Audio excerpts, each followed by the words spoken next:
Welcome to Alter Everything, a podcast about data science and analytics culture.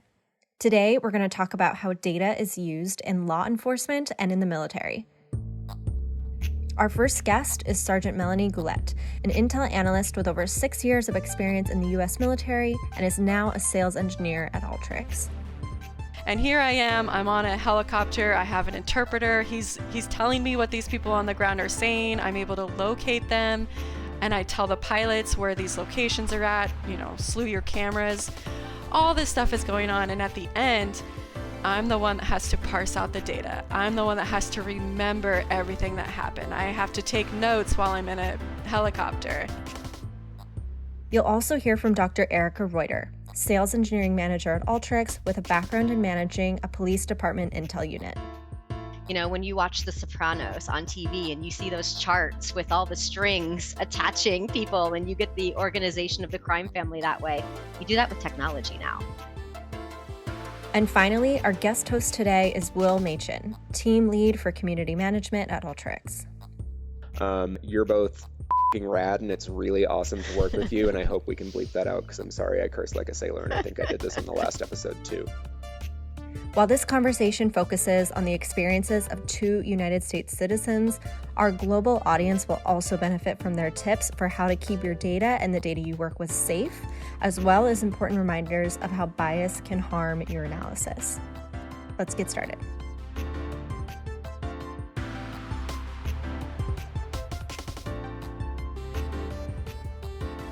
Awesome. Hi, my name is Will Machin. I am a team lead for community management here at Alteryx, and I am guest hosting today's episode. We are very lucky to have Erica and Melanie here with us today. Will, so technically Dr. Reuter and Sergeant Goulet, if you want to be fancy, because I know you're very sensitive about your last name. And I am. It's very credit. true. Much appreciated. Today we have Dr. Reuter and Sergeant Goulet with us to talk about a topic that I think is really interesting. We're going to be talking about public sector usage of Alteryx, and a lot of times our products are often thought about as positioned, in like the finance industry or just kind of business analytics, but there's so much more depth to the uses that you can have. And y'all have some really, really fantastic experience and information about it that I think is just going to be very interesting for everyone to hear. So with that, I will let y'all go ahead and introduce yourselves to give a little more background and in a far more appropriate fashion than I would be able to. Well, thank you, Will, for the introduction. My name is Melanie Goulet, aka Sergeant Goulet. I have been in the military for almost 6 years as an intel analyst. I'm in the Army National Guard. And so my full-time job used to be a geospatial analyst as a contractor for the Department of Defense. And then way before that, I was also a teacher for the military. So those are kind of my 3 main gigs, you could say. I just joined Alteryx back in November, and I am a public sector sales engineer. I work for Erica. I'm very excited to be here. This is all new to me, and I feel like a fish out of water, but it's in the best way possible. I really should have gone first because she's a tough act to follow. But my name is Erikaruder, and I used to manage an intelligence unit for a police department. I had a lot of roles in law enforcement, because they like to rotate us around a bit. But in the end of my career, I was doing intel work and helping support our investigators, our detectives with, capturing bad guys. Towards the end, kind of got to the point where the industry wasn't satisfied with capturing bad guys. We wanted to stop people from being victimized in the first place. So we started dabbling into predictive analytics and trying to figure out like, hey, how can we, kind of just be in the right place at the right time as much as possible and get some things and stop people from having to go through some terrible ordeals. So I learned how to do that. And then I got recruited by the tech world to teach other departments how to do the same sort of thing. And now here we are at Alteryx, where we're sort of continuing the work in the state, local, education, and federal sector. So super excited to talk to you about, our personal experiences, what we've seen other people do, and the intersection between technology and public safety, because it's a fascinating field. It really is, and just in some of the prep calls that we've done for this episode, it's just kind of shed a huge amount of light on like, oh, there are capabilities far beyond what I'd even thought of, like working with a lot of our customers and community. So, Melanie, can you share with us a little bit how analytics and data is used within the military space in general? Yeah, and that's a huge subject, especially with the military as a whole. It's kind of hard to know where to start because really the whole entire military relies on big data. Anything from administrative, budget, finance, personnel, supply, logistics, everything relies on data management. I come from the operational side, which definitely relies on data, but it's less of a big data picture and more of a specific. So, like if we have a specific target, we need things or information on just that target.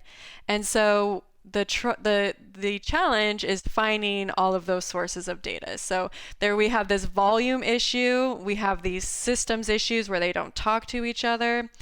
And then on the operational side, it takes so long to find that information. So really from top to bottom, left to right, the military is just driven by data. That's really interesting. You were talking about big data, and that's something that has been such a buzzword for such a long time, but I think it's a really cool contrast there to talk about how like the small data is also really important, especially when looking for like a specific target or a specific instance. Do you have any, stories or examples that you're able to share about that? Is that all kind of redacted at this point? Well, I did deploy to Afghanistan in 2018 and 19, and obviously that era has kind of concluded, and so it's not that it's so sensitive anymore, but when I was there, I was an all-source analyst or am an all-source analyst in the military. And so we're kind of known for being PowerPoint rangers. Like we take everybody else's information and we compile it into PowerPoint reports.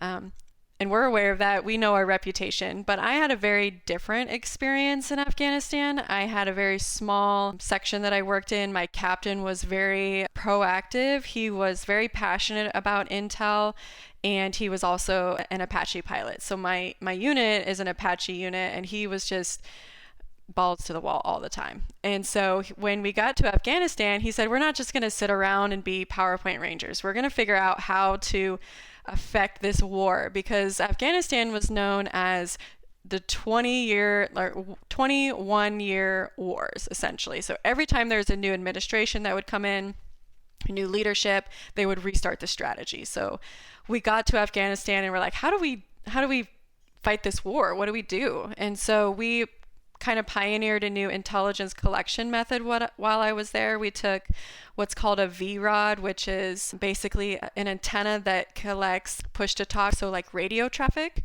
So it could be similar to like a police radio here where people listen in on it. So we took this machine that people would use to listen to radio traffic and we attached it to a helicopter.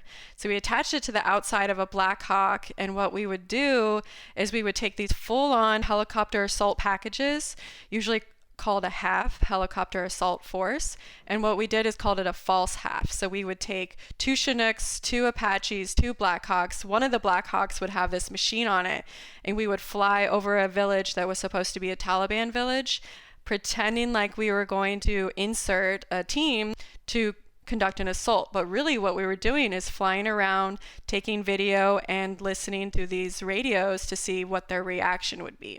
So what we were able to do is identify when people on the ground identified the helicopters, identified which direction they were going, and communicated that to the village. By the time we would get to the village, they would already know we're coming.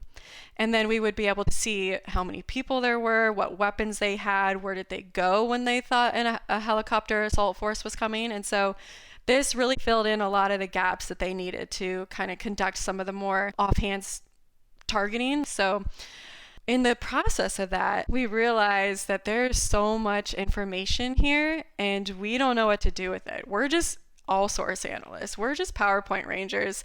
And here I am, I'm on a helicopter. I have an interpreter. He's telling me what these people on the ground are saying. I'm able to locate them. And I tell the pilots where these locations are at, slew your cameras. All this stuff is going on. And at the end, I'm the one that has to parse out the data. I'm the one that has to remember everything that happened. I have to take notes while I'm in a helicopter. And I have to get, in touch with this interpreter who it's probably not easy to get a hold of and see if he can go through the tapes again and all that kind of stuff. So really, it came down to just me and the couple people I had around me to figure out trends, to analyze what these people were saying and when and how that correlated to the assault force and all this stuff. So it's just a lot. It's a lot of information. And that's on the operational side, which is small data. It's not even big data. It's just, there's no way to really catalog this, analyze it, look for anomalies, changes, that kind of stuff. So long story short. Is there no way? Yeah. There's a way. But there is a way, and I didn't know that. And so when I went to interview with Alteryx and create my demo, I was like, holy cow, where has this been my whole life? This product, this program. Honestly, I was like, I could see this being used in so many different ways on the operational side. So that's my Alteryx plug. I love that. That's that was a so good story. cool. I mean, like, talk about learning on the fly quite literally when you're expecting to be like a PowerPoint ranger, like you said, and then you're in a helicopter in kind of like a live situation that provides safety for God knows how many people and like helps, every aspect of, the tactical deployments and everything. That's incredible. Okay, so switching sides a little bit here, Erica, can you share a little bit how analytics and data can be used within like the law enforcement space specifically? Yeah, but it's going to seem so boring now.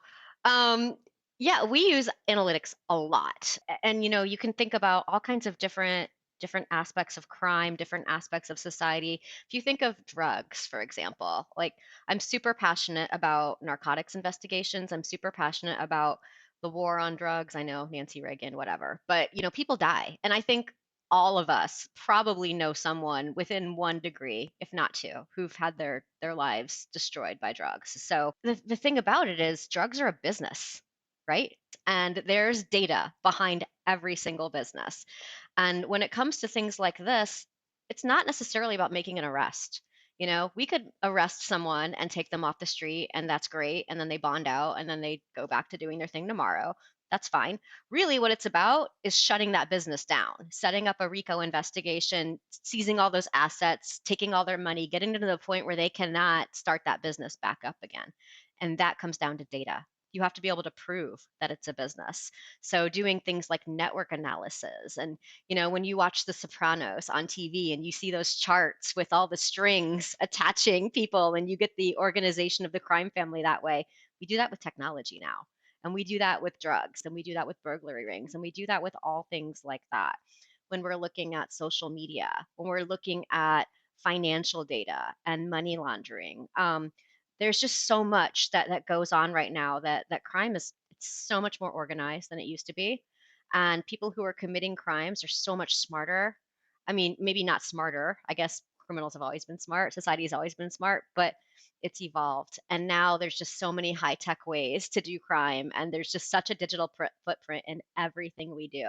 So the intersection is pretty natural. And the work that's being done blows my mind. Like I don't know how people could think they're going to get away with anything anymore because there's such a digital footprint in our lives. It's very hard to not have a trace of where you've been and what you've been doing.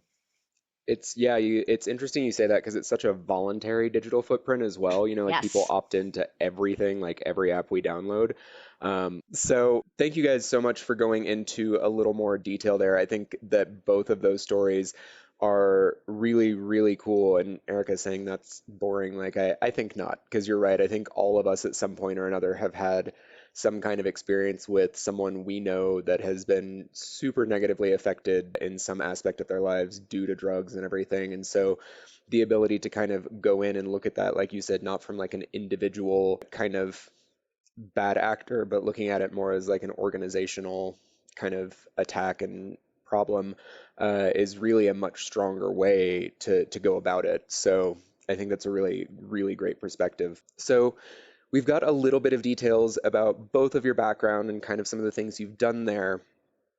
One of the things we've heard about a huge amount recently in the news with coworkers, friends on Twitter, on Facebook, on whatever social media you're on, is cybersecurity. And so, do either of you have any kind of general quick tips for our audience about their personal data, the data they work with to make sure it's secure, to make sure that people are being safe and making kind of informed, intelligent decisions whenever they're dealing with those things? We have a little saying around here, dance like nobody's watching, encrypt like everyone is. Oh, I love that. So encryption's always huge, right? And just understanding that nothing's ever private and being very careful and checking, naturally that the sources of the emails that are coming into you and things of that nature. Melanie's actually getting her master's in cyber, so I'm sure she's got a lot to say on the topic.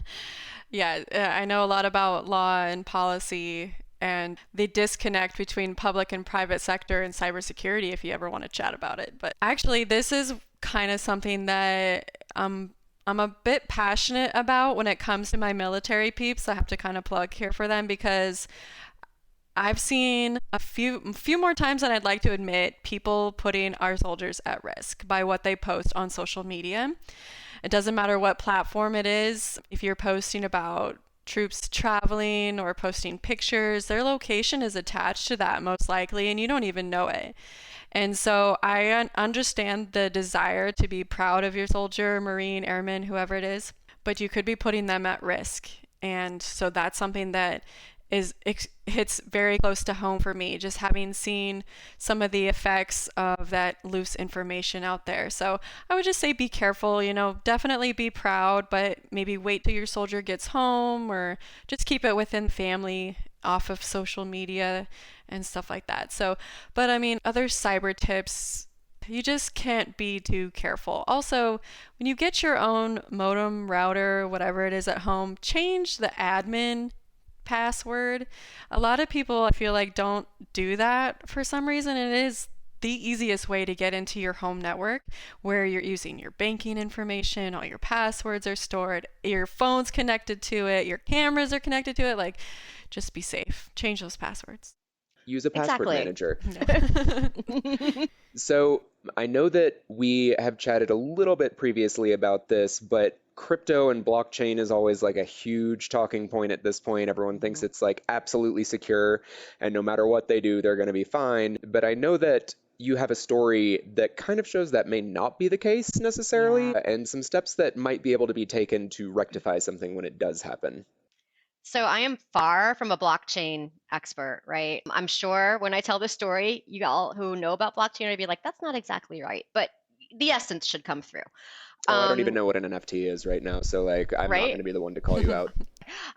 So there is a guy that works with Melanie and I, and he's my favorite kind of technical person in that he's like sneaky smart. You know those people that you talk to them and they're just totally normal, and then after a while you're like, oh, you're smart. Like I had no idea because you seem so normal.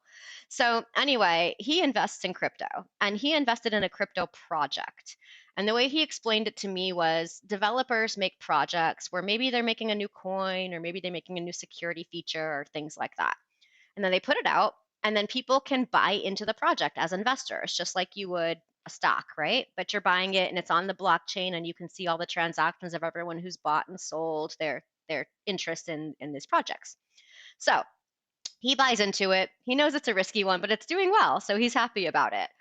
All right, so then a little bit later the developers reach out to everyone and they're like, we got hacked, all your money is gone, I'm so sorry. This is kind of the risk of blockchain. It's unregulated. It's, on the internet and things happen. So he's like, oh, we got hacked. That sucks. All of our money is gone. But our associate was like, not today. You messed with the wrong person. This seems suspicious.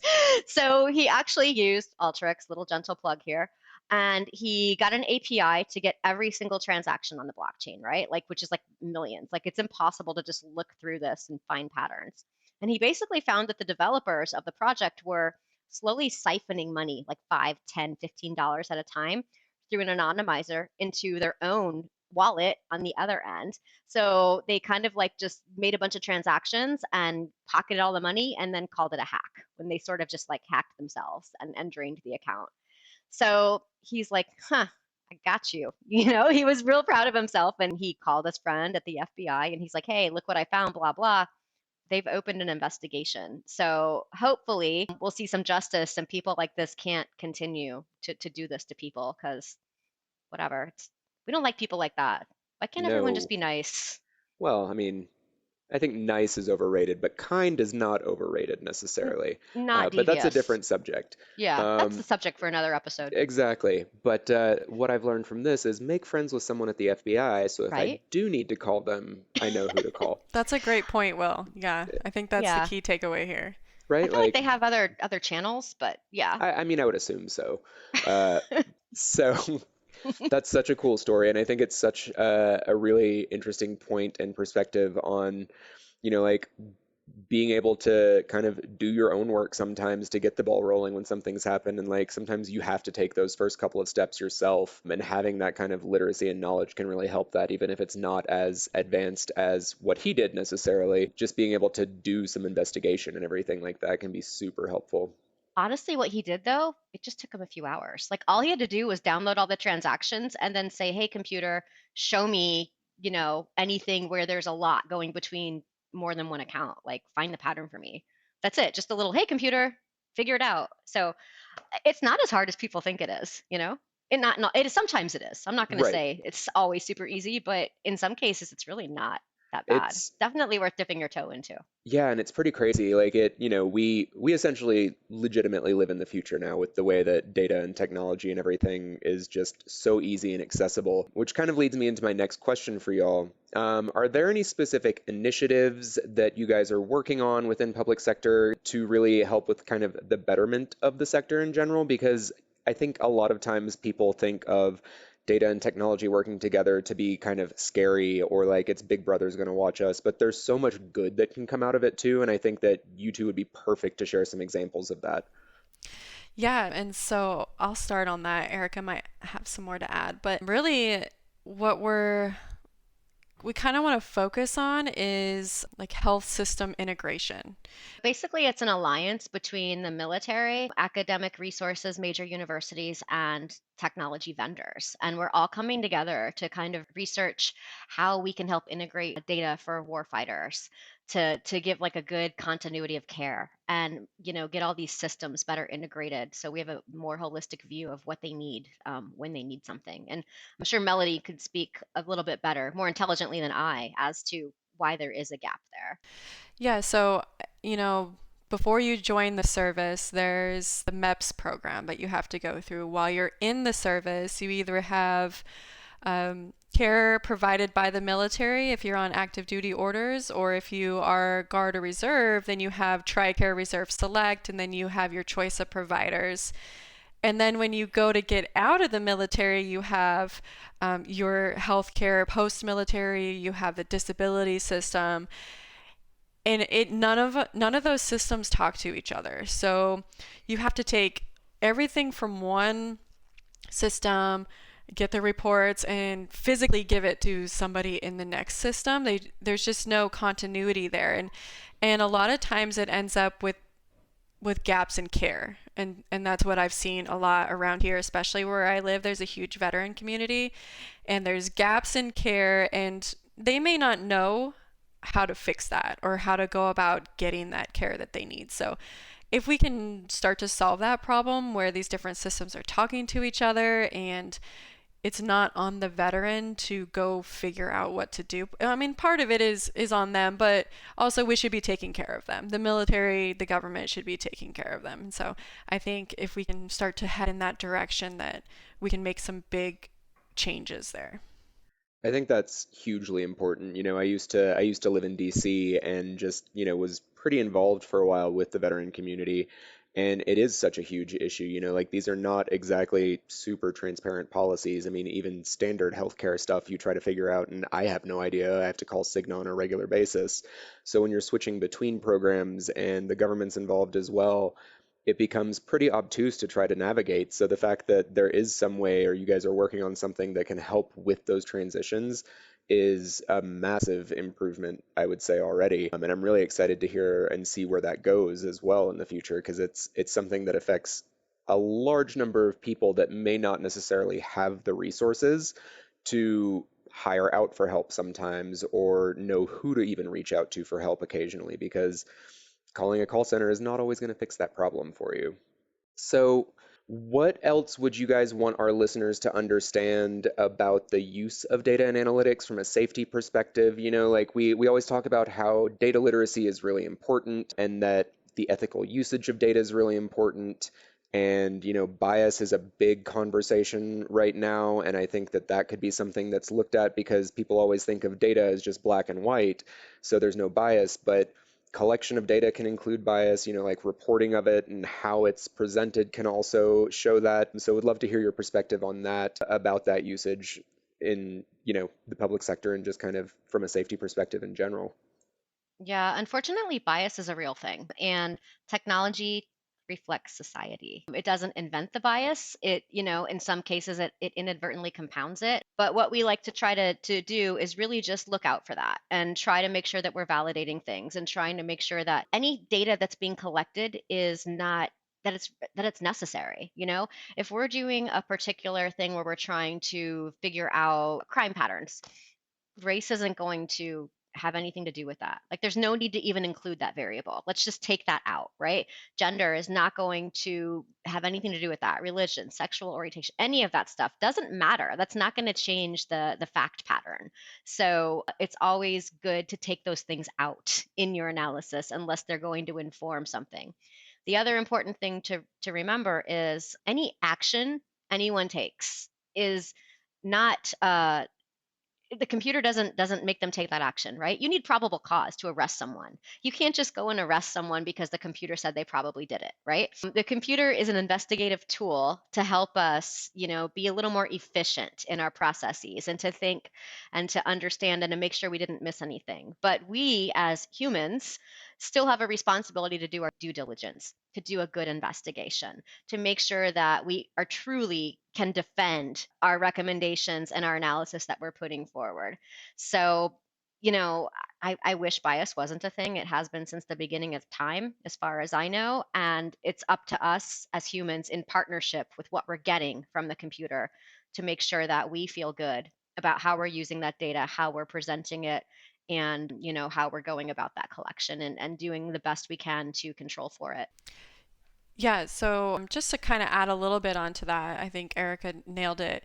But when looking at the operational side where I come from and small data, bias is huge in that process. If you're relying on one or two individual analysts and there's no system to kind of check that bias, then the end product is part of that. Their views on the world will come through in that. And so that's not good for anybody, especially the end user of that information. There's Americans on the ground using this intelligence to conduct operations. So if an analyst doesn't recognize their bias or even the fact that bias exists, that's a problem. And so having a tool like Alteryx where you completely take that out, like Erica was saying, there's factors that just don't need to be taken into account. And so that's just, from my point of view, that's where I would say bias comes into play.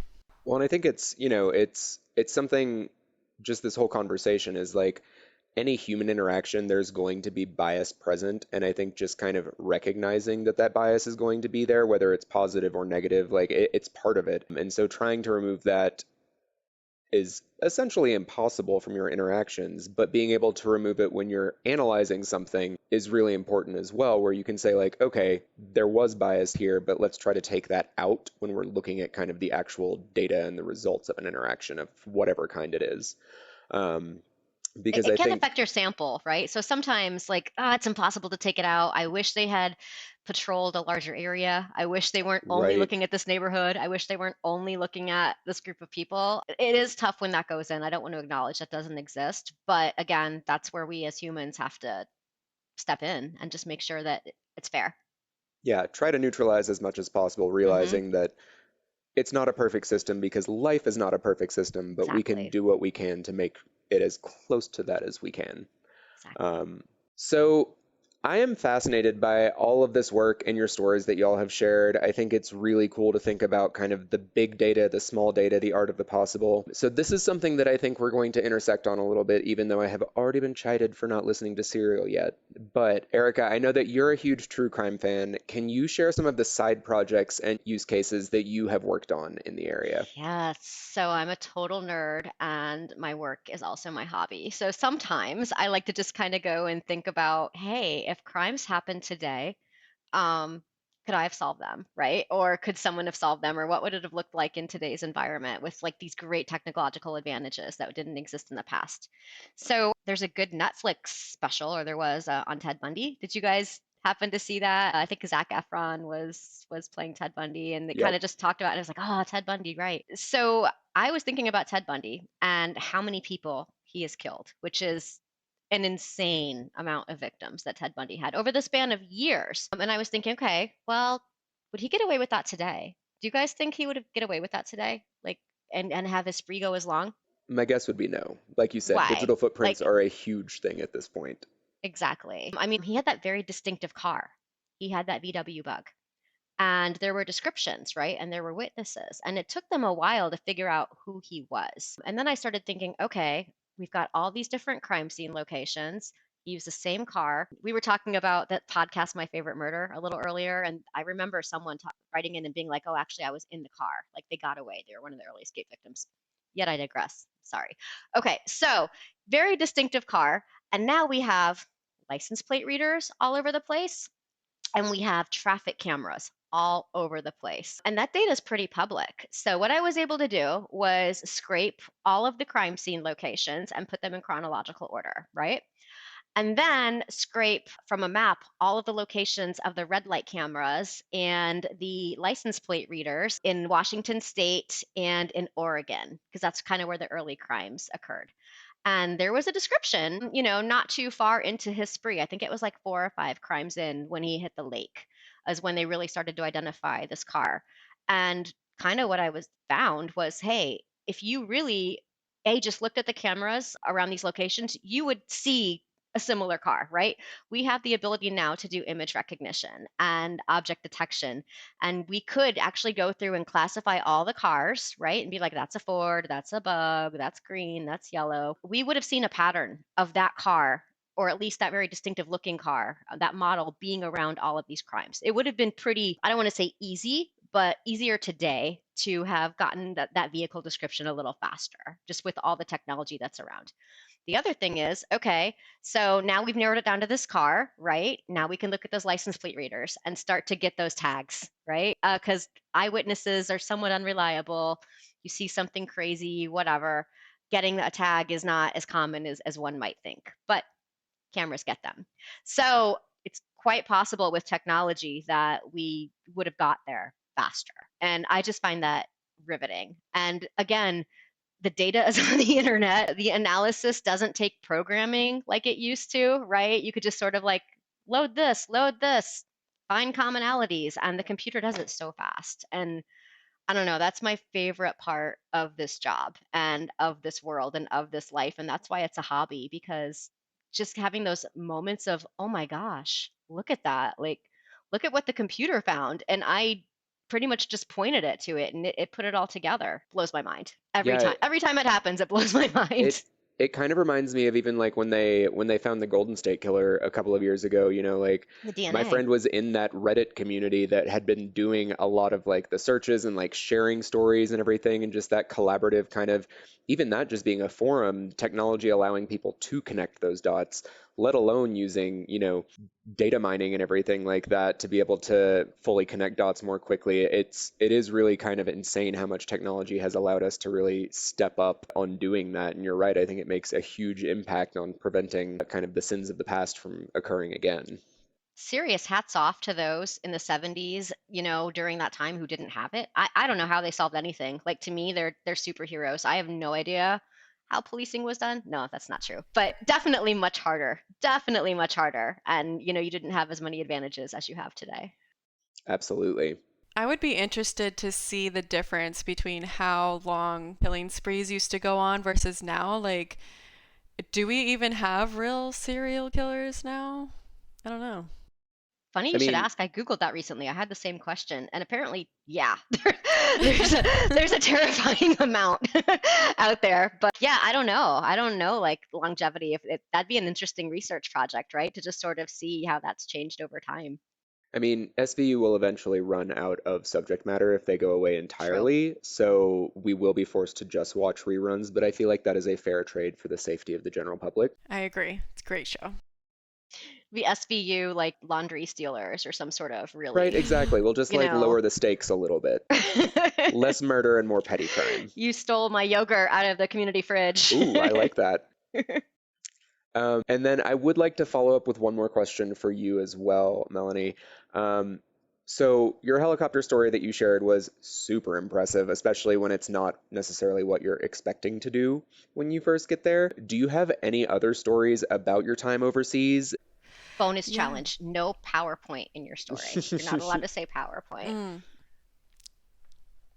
And Got you're it? That's a done. hard Got one. it? Okay. My brain just short-circuited there for a second.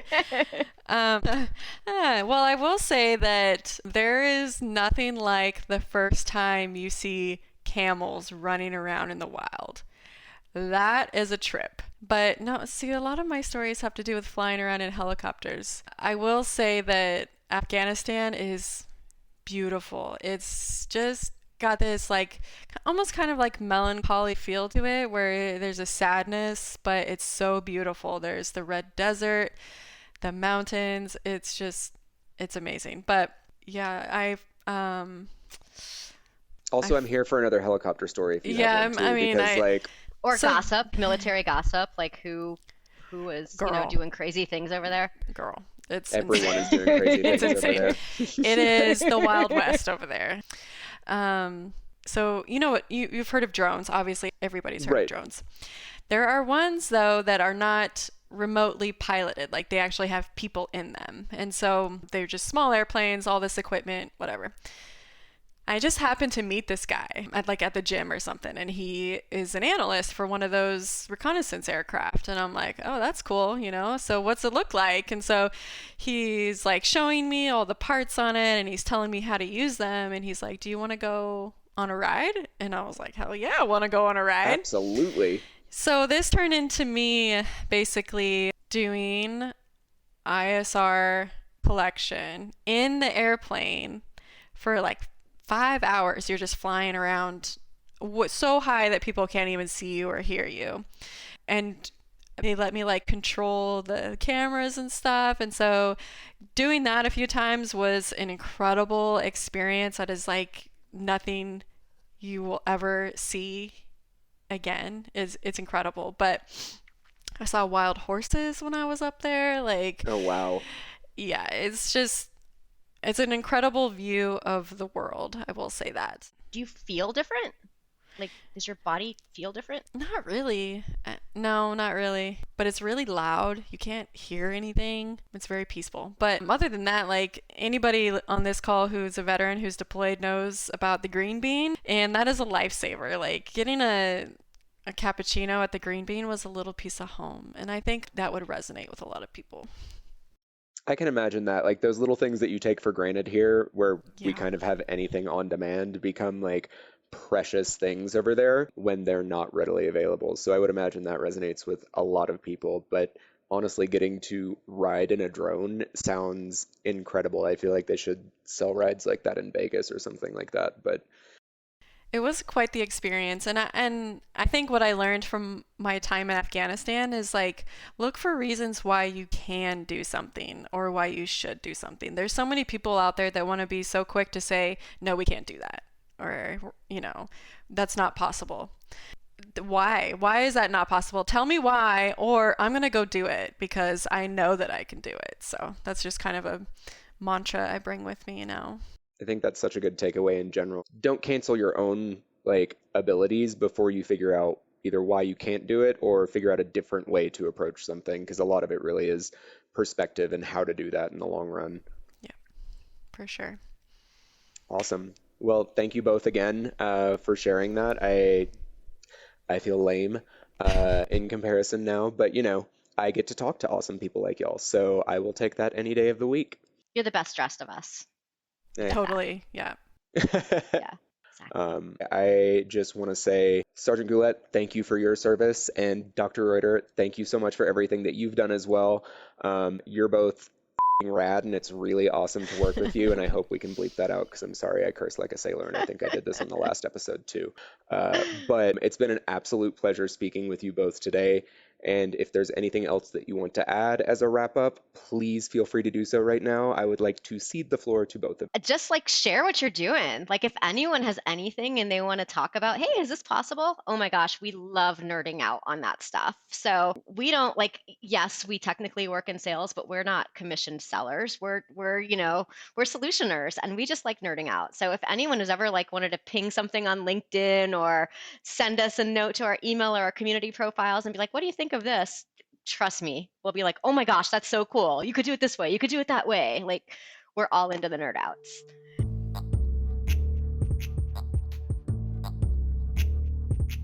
Thanks for listening. For more on the projects mentioned by Erica and Melanie, or to just nerd out with them about all things Alteryx, check out our show notes at community.alteryx.com/podcast. And if you've never stopped by our online community, please come join us. We have over 300,000 members from around the world that love to connect and learn from each other. We'd be thrilled to see you there. Catch you next time.